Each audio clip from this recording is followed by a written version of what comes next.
how we tend to structure the estate planning for somebody to be able to mitigate risk and get the lowest amount of taxes and protect people when they are at a centimillionaire or billionaire level. Another thing that you might look at are foundations. So, or a grantor revocable annuity trust is another one. So if you just wanted to put the assets in something and an annuity payment on an annual basis off of it. Now, if it's too high, like it makes it, you can't do it. But if it's less than $500,000 a year that you're wanting to generate, you can be able to do this, and you can structure it in a way where you get a payment out of there based on the interest earned inside that, and the assets move to your estate upon your passing.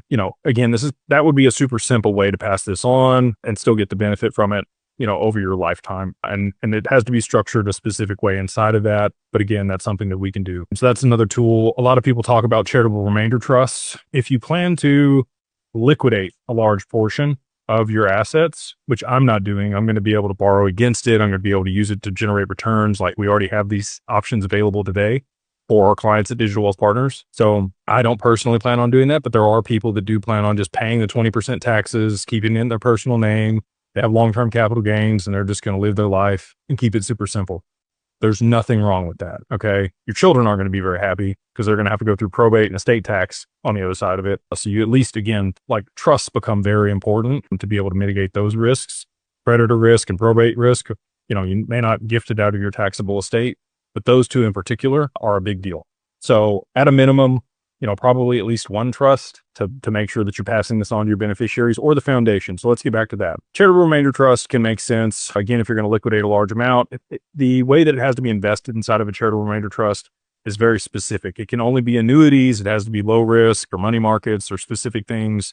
You do get a big tax write-off for making that donation if you're going to liquidate your money. And then you do get like an annuity payment out of that as the grantor for the trust. And then the foundation or charity that you designate as the beneficiary is who receives the additional payments from that and the assets upon your death. You wouldn't be able to rebuy assets inside there, right? So again, for this group, I don't know that that's super relevant, but it might be if you are going to liquidate a portion. Another way that you could do it if you wanted to swap your asset at very low interest or cost with no taxes would be a charitable holding company.